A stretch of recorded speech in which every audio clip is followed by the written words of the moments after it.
I wanted to do a video and talk about the FDCPA. I spoke about the FCRA yesterday, depending on when you're seeing this video. Under the FDCPA, which is the debt version of the FCRA being for credit bureaus, FDCPA being for debt collectors. Now, I did a video on the FCRA yesterday. If you want to go check it out, the link will be in the description, or just go to my channel.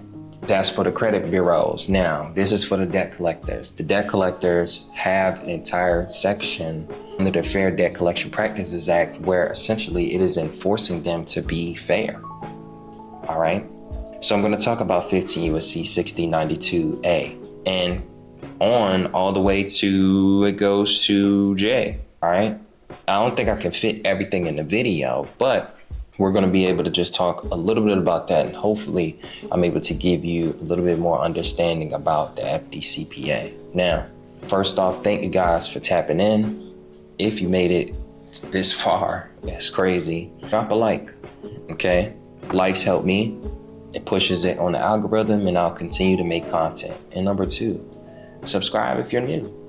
I thank you guys for listening to that, and we're going to jump straight into it. Now, the FDCPA goes from, and that's 15 U.S.C. 1692, A, B, C, D, E, H, G, I, J. And I don't know why it goes from F to H, then G. But under the FDCPA, it has the basic definitions of debt. For example, it says definition of a consumer is any natural person obligated on or allegedly obligated on a debt. So it's funny that the FDCPA or Congress says that the definition of a consumer is someone who is allegedly obligated to owe a debt or vice versa. And it says a debt is an obligation for money, goods, insurance, or services for primary, personal, family, or household purposes. The definition of debt collectors as collections is collection agencies, collectors, lawyers, and form writers. So that's the A section where it gives you the definitions. Most people won't just read the definitions, but the definitions reveal so much, right? These are the things that you would use against the debt collectors, because the debt collectors will constantly misinform you and misrepresent, and you have to know this info. So that's the FDCPA definitions. 15 U.S.C. 1692B. This is contacting the third parties. A debt collector cannot go through a third party to get to you. Better yet, they cannot send a third-party repossessor to get you without your consent, without you saying that I consented to and I agree to them doing this. Another thing is the problem in that is them giving your private information to a third party, and that is unlawful. Also, if the third party is contacting me, if the third party is sending me letters and I don't even know who they are, number 1, I don't have to respond, and number 2, I can take you to task because why did you give my information out? For what? Some illegal scheme? That's B. Now let's talk about C, which is prohibited communication practices. Essentially, what this talks about is the fact that they cannot reach out to you at an unusual, inconvenient time. They can't reach out to you while you're at work. If it's between 8 a.m. and 9 p.m., that is the only time that they can call. Anytime before or after that is considered harassment or considered prohibited communication practices. Okay. It also says that with anyone except the consumer's attorney or credit bureau concerning the debt is considered prohibited. So if only person that should get the info is you. All right. Now that's C. Let's talk about D, which is harassment and abuse. Any conduct, natural consequence of which to harass, oppress, or abuse any person. Profane language or other abusive language. Published a list of consumers who allegedly refuse to pay debts. Advertise for any sale of debts. Cause the phone to ring or engage any person in telephone conversations repeatedly. Place telephone calls without disclosing his or her identity. There's so many forms of harassment under 15 U.S.C. D. 15 U.S.C. 1692D. Just the definition of harassment. If you see that, you want to take note of that. And E, false and misleading representations. That's essentially, it says any other false, deceptive, or misleading representation and means of communication with the debt. He's cutting off from me. Give me 1 second. So they cannot represent, give you information, or better yet, they cannot omit information. Unfair practices, okay? Any unfair or conscionable means to collect or attempt to collect the debt, meaning to collect any amount not authorized by the agreement or permitted by the law, okay? Causes any charges made to the consumer to collect telephone calls, taken or threatened to unlawfully repossess or disable the consumer's property. That's under F. Moving on.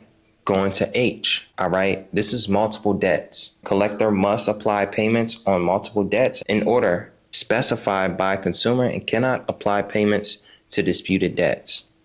So if you dispute a debt, they cannot add some extra payments and extra interest and all of that. They do, it's considered a violation. G, 30-day validation notice. Failure to send the consumer a 30-day validation notice within 5 days of the initial communication. It must state the amount of debt. It must state the name of the creditor. It must state the right to dispute. It must state the right to have verification. It must state the will to provide name and address of the original creditor. And collector must cease collection efforts unless the debt is validated. And that's under G. Legal actions. That's under I. It talks about the legal actions of debt collectors that can be considered harassment. And J, deceptive forms by the creditor. What is a deceptive form? Any form that is used to create a false narrative to make you think something different. That is what J is for. Now, I know I just went over the entire section, but I wanted to give you guys as quick as possible, because it's a big section, but it's over 10 sections of 10 different types of violations that can happen to you under the FDCPA. And I know that was a little bit long-winded, and I hope you guys got through it. But with the FDCPA, you want to use this to challenge debt collectors, and debt collectors meaning anybody that's attempting to collect a debt from you. Anybody that's started a consumer credit contract, gives you a ticket, asks for your SSN, and you're paying them on a monthly basis. They're considered a debt collector that falls under the FDCPA. It's important for you to understand this section. It's important for you to understand these laws, because what happens if somebody repossesses your vehicle and you think it's unlawful? You got to know to go to 15 U.S.C. 1692B about them contacting a third party. Or we can go to fair practices, right? Taken or threatened to unlawfully repossess or disable the consumer's property, right? That's under F. Or we could talk about, hey, I sent a letter, they didn't respond to me. That's 15 U.S.C. 1692G, 30-day validation notice. See, we can keep going, but you have to be up to par on this information here. So this video already went a lot longer than I thought it would. Or as a matter of fact, I talked a lot more than I thought I would. And my goal is to bring awareness and empower you guys to review this stuff. And yes, maybe some of the information was jumbled all around the place and I was losing track and cutting because the lights kept cutting off and all of that. But ultimately, I want you guys to go crazy. Take advantage of the information, right? If you have debt, or is it better yet, if you have collections on your credit report, get those taken off. Don't pay collections. Get them taken off, all right? Challenge the debt collector, have them prove something to you. And if they can't, you pretty much win. Now, if you want to continue to learn more about this, comment and subscribe. You feel me? Comment, give me your feedback. And if you want to learn more about the FDCPA, check out my Instagram page at biz.nick. And lastly, you guys, I have the Complete Debt Guide. Complete Debt Guide has an FDCPA checklist in it, where it pretty much lays out everything that I just talked about, from all the different sections, every different violation broken down. And if you grab the Complete Debt Guide, you can get the FDCPA checklist included as a bonus. I actually just created it, added it to the Complete Debt Guide today so that you guys can have it specifically for this video. But other than that, that'll be in the description. Thank you guys for tuning into my video, and I'll see you next time.